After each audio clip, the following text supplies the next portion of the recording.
although I need to keep up with the youngins, because the youngins, those young whippersnappers, are Yeah. coming up quick, And for me, it's like, I mean, I went and did an open mic, my very first one in about 20 something years.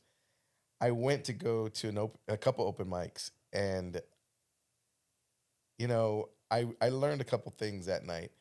I learned that the up and coming comedians are we're in good hands in San Antonio comedy scene, because a lot of them are grinding and they're doing their work and they're doing their due diligence and they're studying and they're grinding and they're doing it the right way.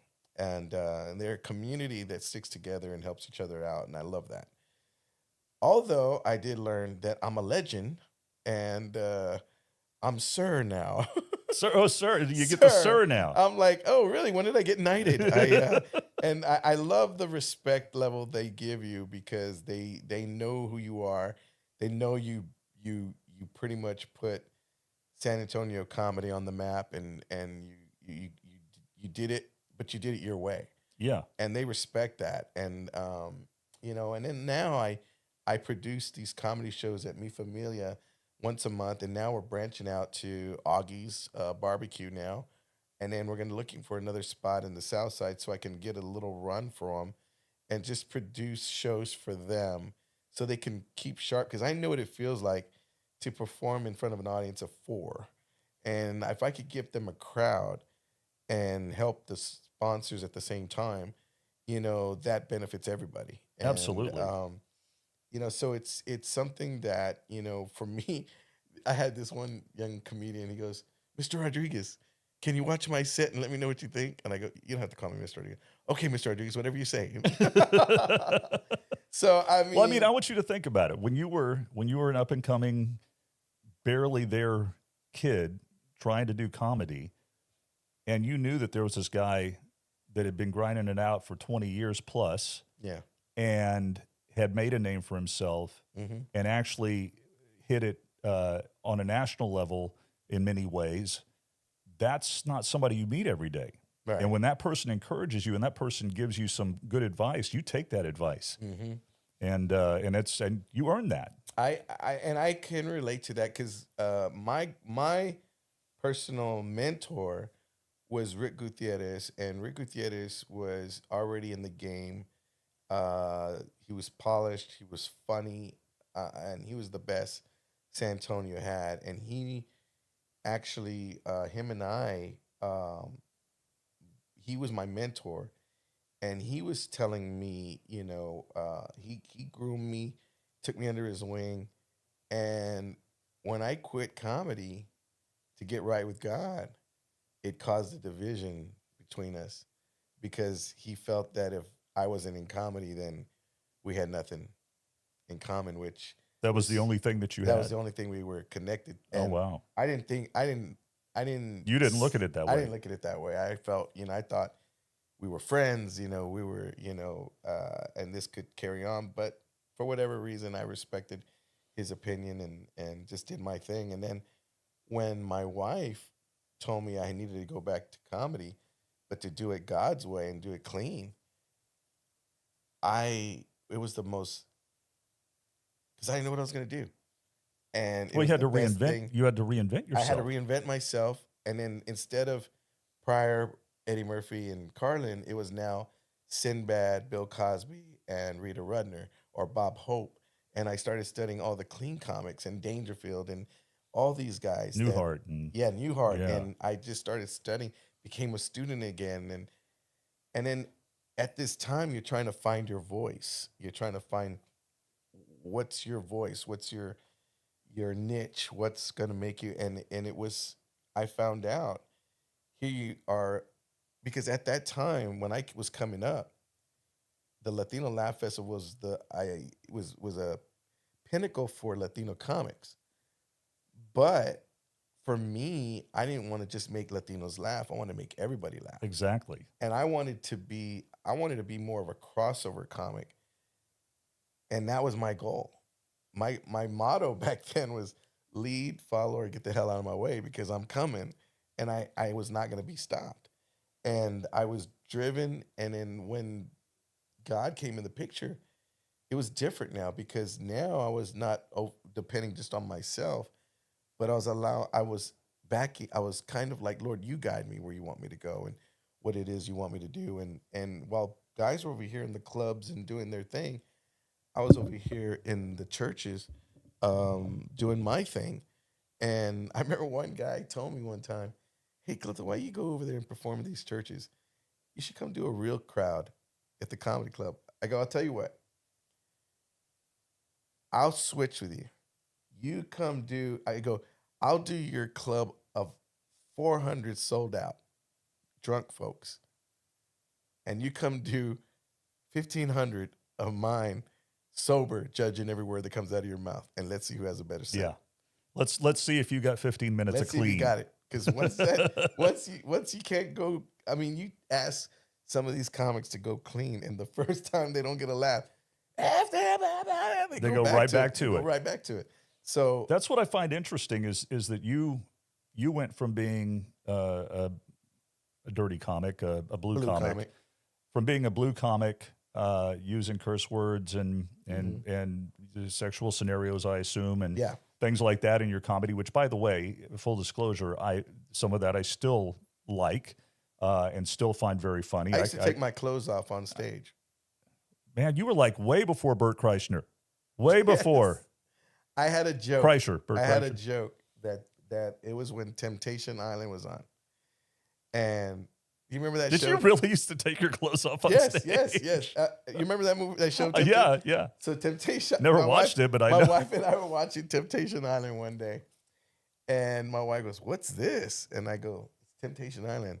It's like where they try to hook up and all this stuff. My wife goes, "What would you do if we were on this show?" I said, "What?" She goes, "If J-Lo came right now Oh no. and said, 'Now or never,' what would you do?" I said, "I would tell her no. I'm saying no, but I'm doing yes." That's right. So I take my shirt off. I have a white beater and these shiny boxers. That was my closer, and get a standing ovation every single time. One day, it was Mother's Day. I'll never forget. It was Mother's Day, and I was doing a gig with Que Locos. It was another Latino production of English speaking comedians on a Galavisión, and this was a tour. That's interesting. Yeah, before Bad Bunny. Yeah. And so it's a tour.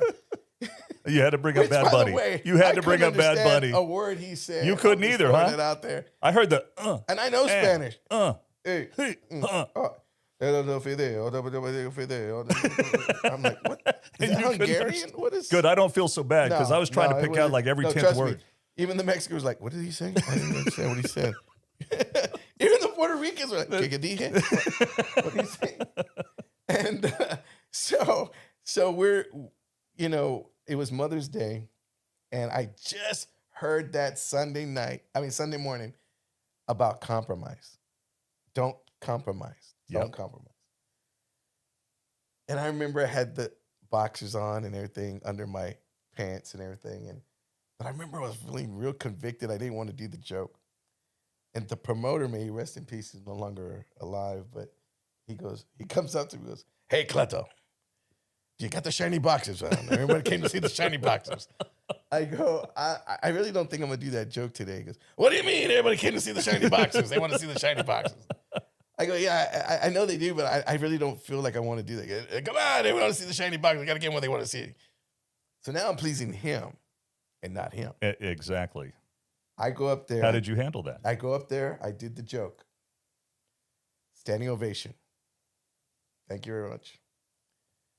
As I'm picking my pants up, I hear as an audible, "What kind of light are you being for me?" And that was the longest walk right, stage right that I ever had. Never did the joke again. Never did it again. Good for you. Never did it again. I got so convicted. And God never said it'd be easy. no, no. He never said it'd be easy to follow. It is, and I remember going to the Lord and saying, "Father, I need that was my closer. I need another closer. Help me get another closer.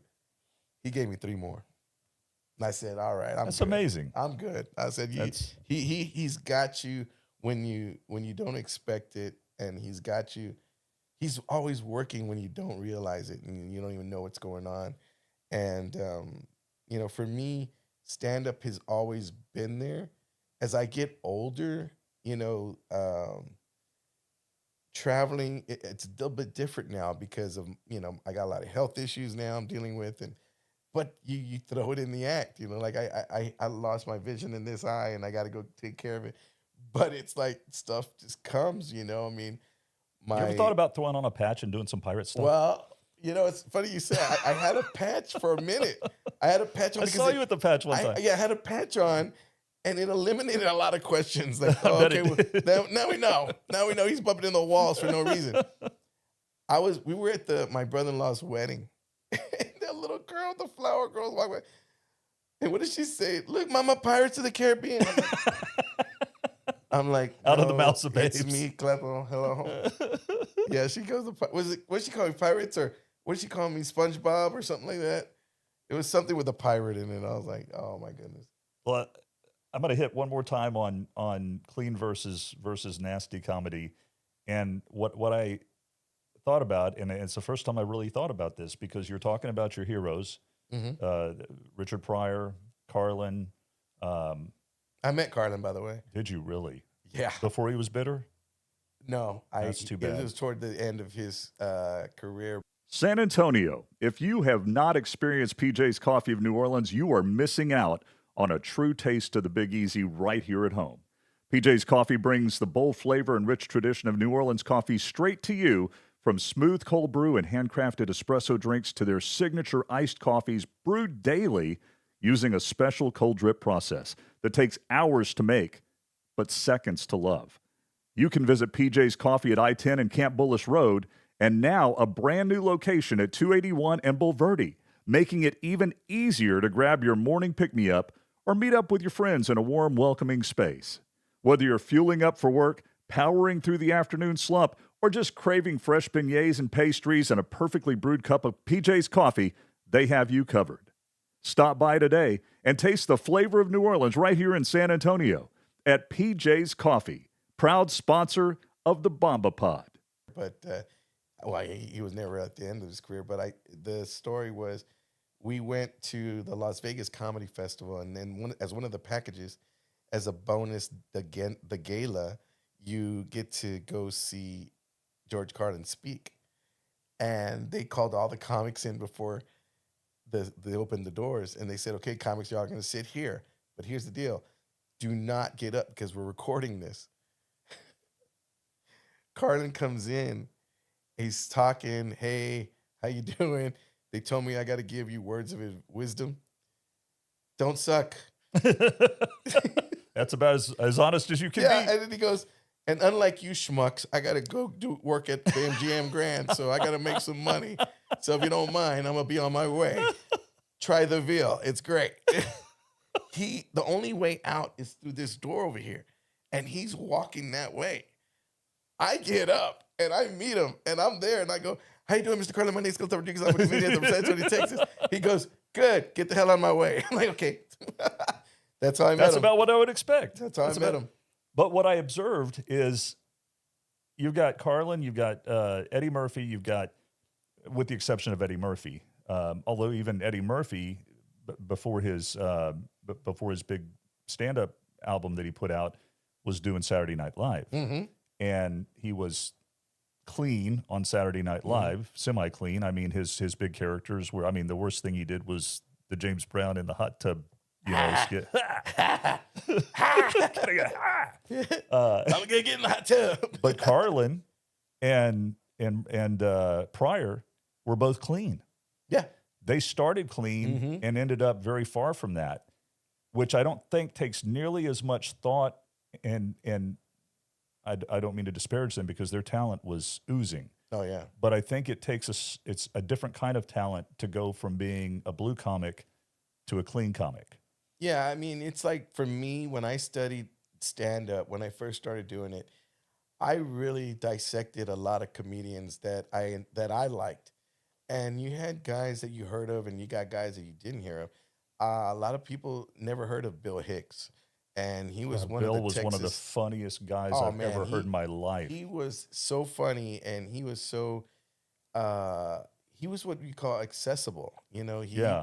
he was from Texas. He was from Houston. I mean, they had the Houston posse over there. You know, you had all those guys. You know, Ralphie May was one, I think the latest one, and you know, Carolyn Picard was one around them as Yeah. well.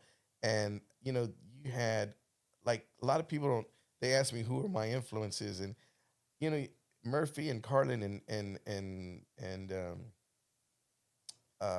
what's his name, Carlin and Pryor. Pryor were the ones that I listened to and sneaked to go listen to. It wasn't until later when I became a student of the game that I wanted to learn about Dangerfield. Dangerfield was my guy. That guy, I get no respect, you know. You know, He was a special kind of oh comic. man, he said, I put my face outside the window. I got arrested for mooning. He could deliver a joke like nobody's business. Nobody's business. You know, and he goes, yeah, my son, you know, goes to a private school. Still won't tell me where it's at. I don't know. And he got his start when he was what, in his late 50s, Yeah, he early was doing 60s. he was doing vaudeville. He was doing vaudeville with his brother or cousin or somebody in his family. He was doing vaudeville, and then he got into stand up. And stand up just kind of I was looking at his documentary, and he just came up with like he said I knew it wasn't attractive, but I was funny, and he got his own club. He produced some of the best comedians around: Sam Kinison, Jerry Seinfeld, Rita Rudner, Tim Allen. I mean, these are legends in comedy game, and they're all under his umbrella. All under his And Andrew you Dice forget Clay. that. That day I met George Carlin in Vegas. That night I met Andrew Dice Clay, and that blew my mind because my manager at the time, she got me in to go meet Andrew Dice Clay and his opening act, Sebastian Maniscalco. Oh, so but he's funny, man. Sebastian Maniscalco was hilarious. Maniscalco, that guy, he blew Andrew Dice Clay away. That's all I remember. And we were in the lounge in Vegas. It was our treat. We get to see him. I mean, as big as Dice Clay was, and I mean at the time I was a fan of Dice Clay's too. Oh yeah, but he's a one trick pony. yeah. I mean that's the truth. If you saw his I think act he would tell once, you that now. if he was like Carrot Top. If you saw his act Yes, once, exactly. you saw You know saw his the- act. That's it. That's it. And um, the a funny story. Not too long ago, my wife and I were sitting down at home watching Netflix, and we're going to watching Sebastian Maniscalco. And I tell my wife this story. Did you know him and I were under the same management company? She goes, well, what happened? I go, well, his manager was my manager at Power Entertainment. They imploded. She took 5 people with her. Guess who was number 6? Oh man! Oh no! And they all made it big. And then she goes, Oh. wait, so you're telling me that could have been you right now? I go, babe, he's on Netflix. I'm on Amazon Prime. There you go. There's nothing shabby about Amazon Prime. You know, hey, relax, okay? And I was like, but now I know what it feels like to be Pete Best from the Beatles, like missing it by a Right. mark. By that much. By that much. Oh, but yeah. So if you had advice to give yourself going back to your open mic days when you're first getting out there and getting your feet wet, what advice would you give young Cleto? Go back to school. You don't know. You don't mean that. Oh, really? yeah, I For do. real? You mean that? I tell my kids all the my wife the other day, my son. Now, mind you, I've been on television for 9 years. People know who I am here. I got 2 Amazon Prime specials. People around the country seen and know who I am. I've toured with some of the best comedians in the game right now. Gabriel Iglesias, George Lopez, all these guys. my wife is scolding my son for getting a bad report. And she's telling him this while I'm in the room. Do you want to be like your dad? Do you want to be like your dad? Huh? Do you? A class clown? Do you want to be like your dad? Huh? As to where my son says, famous? Yeah, I'll take that. Yeah. I'll take that for That'd be like 500. Jagger's kid, Oh, man. You don't want to turn out like your old man. Well, yeah, I do. Yeah. You want to be like your dad? Yes, sir. Yeah. When he said yes, I said, son, what's that Cash App? Let me work and get that on there real quick. You got allowance early, son. There you go. There you go. Who wouldn't say that? I mean, I think that every kid, well, I shouldn't say every kid because there's kids that are shy and they don't have any ambition to be well known. But I think a vast majority of kids at some point in their life want to be famous or popular in some way, whether it Yeah, be, I mean, like you and like me. I didn't know how or why, yeah. but I knew I wanted that. Yeah, I wanted it from the get-go. I think when I first saw, and again, this is all going to be in my new book that I'm writing. I'm finally getting around to doing a Oh, book. that's awesome. And when I was young, I saw Entertainment Tonight, and I said, man, I really admire these people. And I've been giving my Oscar speech since I was 9. And but now it's like, as a comedian, you would love to, when Kevin Hart, they didn't want him for the Oscars and they were trying to cancel him. I was like, call me, I'll go do the Oscars. Nobody knows me, but I mean, hey, I'll do it. It's just, it would have been an honor, but at the same time, it's kind of like, there's just other. Nobody really knew Nikki Glaser until she. Oh, I man. mean, if you were a comedy fan, you knew Nikki Nikki Glaser. Glaser is She is hilarious. my favorite female comedian right now. She's She good. is so good. Her roasts are on point. I mean, They're wicked, man. They're she- wicked. She is wicked. Yeah, she is. She is like has no soul. Sometimes it seems that way. I believe she has no soul whatsoever. But she is one of my favorites. And but yeah, I think getting back as too far as like clean and dirty. I mean, I did dirty because it's all I knew, and until I studied clean and my life changed. It helped a lot, and for me, even more so was not so much giving Klepto the glory, but God the glory at the end of the day. And for me, that mattered more. And then my dreams changed. I no longer wanted. I still want a sitcom, but I want to kind of do it in a different way now. It's a different side of it that I want to do. But Angel Studios.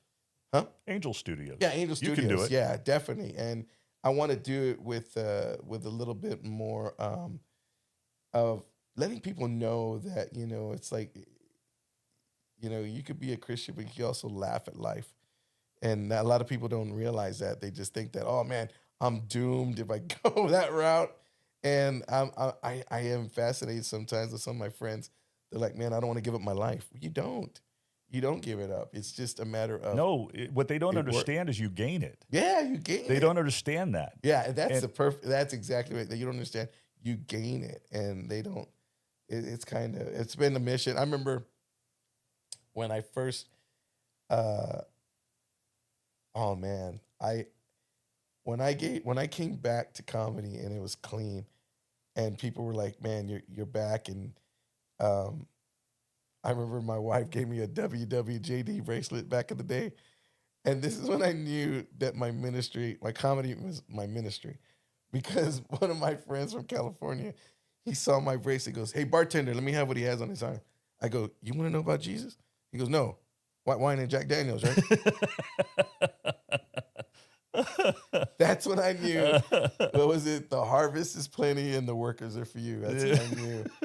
This is where I belong, Lord. I got you. And so it's been an interesting ride. I mean, I've been through the fire. I've taken all the names and all that stuff, and been shunned and all that. But it wouldn't change it, because for me, it was something that was personal, and it was something that he's led me, and he still leads me to this day. I mean, one of my best gigs ever was here, but it was at the AT&T Center Gabriel Iglesias gave me a 7-minute guest spot, and I went up there and doing the 7-minute guest spot. When they say this guy is from your very own hometown, where's Cleto, and people just they just start screaming. That just, man, the hairs on my neck just stood That up. had to floor you. And I went up there, and the hardest thing was doing 7 minutes and getting off because the crowd was right there with you. Oh, And I was like, when I said good night, San Antonio, and I took a bow. you got to pop. Oh man, it was just amazing. And to this day, I thank Gabriel for that, because he invites me. The last time he invited me was the Tobin, and I fell on my face. I don't know if you saw that. You actually literally. Oh no, they introduced me. I didn't see the speakers. Boom. Did they think it was part of the act? They go, man, you really are blind. I mean, wow. Watching too many Chevy Chase episodes. Yeah, they said, where's Cleto? We didn't expect the floor. That's funny. Yeah, I think Gabriel has been really good for the comedy world in San Antonio recently, because now he's one of us now. Of New Braunfels. Braunfels. Yeah. I still haven't seen him. They say, oh yeah, I ran into him here. I haven't seen him yet. You live in New Braunfels? Yeah. Oh yeah. he's yeah. I mean, he bought a whole block. And I frequent some of the places that I know he goes. So. Yeah, Buc-ee's, Walmart, La and Cosecha, Whataburger. La Cosecha, Whataburger. Yeah. I forgot where else, but yeah, McAdoo's. Somebody ran into him at McAdoo's. Yeah. Yeah. He's around there, and he just moved there, and he bought like, I think 4 houses or something like that, and like a whole block. And having him here has been great for the comedy scene. People love running into him. Being able to just, And he seems very accessible, Yeah, he is. At one time, I mean, you talk about, he's one of the biggest comedians in the world. Yeah. Not biggest Latino comedians in the world, one of the biggest comedians in the world. I mean, when you can sell out Dubai and Dodger Stadium, I mean, that's huge. That's huge. And you don't sneeze at that. I mean, that is just something that you just, wow. Me, I'm just trying to fill up Mi Familia, and I mean, that's but yeah, and you do a pretty good job of that. I've tried. Friend of mine told me, he goes, man, it's pretty cool. You sold out on your birthday show. You sold out, and George Lopez was in town. I said, yeah, but I think George Lopez didn't have to worry about just selling 100 tickets. No. Because he was at the Majestic. I'm not sure old George has the pull he used to have, but that's just me. Yeah, George. Yeah, but last serious question I have for you, and then I got a couple of throwouts at the end. But what would you be doing if you weren't doing comedy? I get asked that quite a bit. Honestly, I think I'd be a pastor. I think you'd be good at it. I think I'd be a pastor. I think you'd be really good at it. It's funny because when you go do shows at different churches across the country, you find out the pastors that wanted to be comedians. Oh yeah. Oh yeah. And they'll tell you, not every one of them get to be Sam Kinison either. No, that's right. That's right. Sam Kinison was a preacher's kid. And he was a preacher. Have you seen his stuff? Himself. Have you seen him preaching? No. And look up his videos. They're online. Okay. And I mean, he was like a get after you preacher.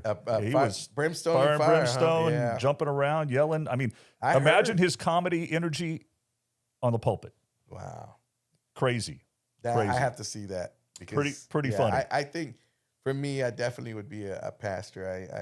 It's something that, just being able to share what God puts in my heart, and is something that, it sometimes comes really easy, and then at times I was struggling with it at first.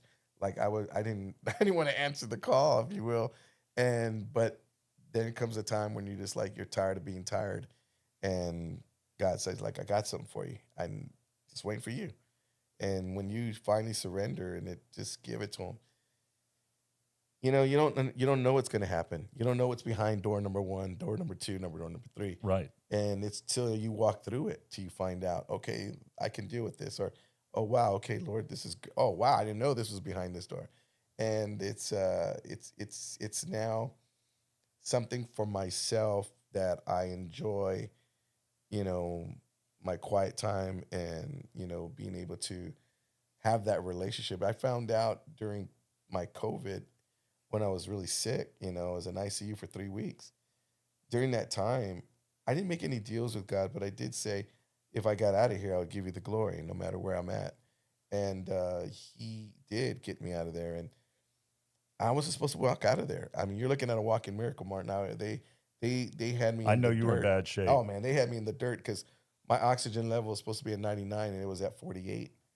And they're like, they already had me in the Wow. ground. And Wow. when you're looking at the doctor's face and they have no idea what to do with you, it's scary. So someone asked me, what was the lesson here? And I said, for me, it was being grateful for what I had and not complain anymore.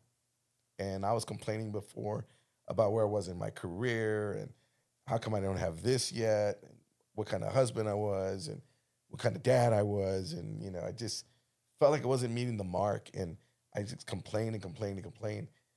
And why does this guy have that and that? And God said, okay, you want to complain? Let me put a little stop and a halt. I realized what I had, so I don't complain anymore. There's no more hell gigs. If I had 4 people, I was like, I ain't going out there. It's a hell gig. I ain't going out. Not It's anymore. Be brutal. Now, I got a gig. I got a gig. I'm like, no, those 4 are gonna get the best show of their life right now. They sure are. And it was kind of very interesting to see God work in that way, and He's still working, and He's still opening doors for me, and He's still helping me through my trials and through my health issues, and I just His peace is what comforts me, and His lead is what I go by. And He'll do that for anybody that's listening Absolutely. to. He will. Leto, thank you so much, man. No, Thanks. thank you for having me. I've got a few questions I'm going to throw at you. Sure. These are just like rapid fire, Let's do okay? it. First car. Hmm? First car. Oh, first car, Pontiac T1000. Favorite band or concert? Bon Jovi. All right. When the wife's out of town, Mm-hmm. don't go there. When the wife's out of town, what food do you eat that you can't get away with eating when your wife's here? Or when you're out of town and she's here? Hooters. Hooters? Hooters wings. Okay. Yeah. Because he goes there for the wings. Yeah, my wife, I told her, I used to go during March Madness with my friends Yeah. to go eat Hooters wings every single year. I got married, that all stopped. And my wife, I try to tell her that, I want to go eat. You can come with me. Yeah, I told her, exactly. Right. Yeah. you come with me and eat these wings. And she's like, I ain't going over there. And you just want to be a cochino and all this. Like, no, I don't. I just want to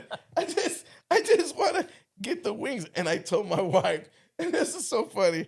The other day I asked her, babe, if you came home and saw a Hooters to-go box in the trash can, what would you think? I would be so mad at you. I go, why? She goes, because you went to Hooters. I go, yeah, but I brought it home. She goes, but you still have to see them when they bring it to the car.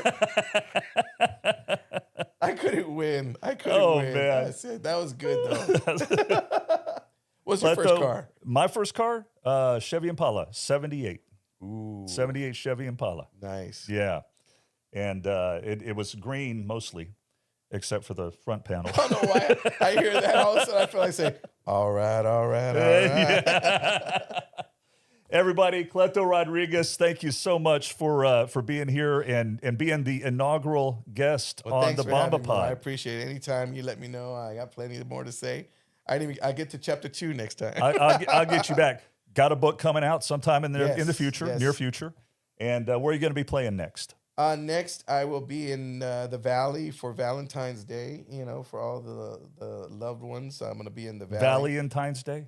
No, Valentine's Day. Valentine's Day. That's right. That's good. And then after that, I'll be in New Braunfels. Where at? Where are you playing? Next Wednesday. I forgot some nice brand new club that one of Gabriel's guys is running it. Hooter Moreno is not Hooter. I'm sorry, Sean Latham. Sean And, Latham. he's- Okay, I know. Yeah, I know Sean Latham name. It's not Cowboys and Cadillacs, is it? No. Lost and Found. No. Oh my gosh. I have it on my Yeah, phone. I could tell you. yeah. Tell me I'll tell after you. the show, and because I'd love to come It'll see be it. next Wednesday. I should so. be around next Wednesday. I hope. Cleto, thanks again, brother. Thank you, my friend. Thank I you, man. appreciate it. Keep spreading the good news, buddy. Absolutely, we'll do. Thank you for tuning in to the Bomba Pod. If this episode encouraged you, share it with a friend, post it, and help us spread the inspiration.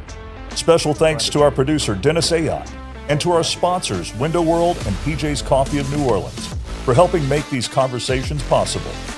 I'm Martin Bomba, and remember, your story matters, your voice matters, and your impact starts now. Until next time, go out and spread some kindness. Make the world a better place. The views expressed on this show by the guest or the host may not reflect those of our sponsors. We'll text from here and there. We'll text.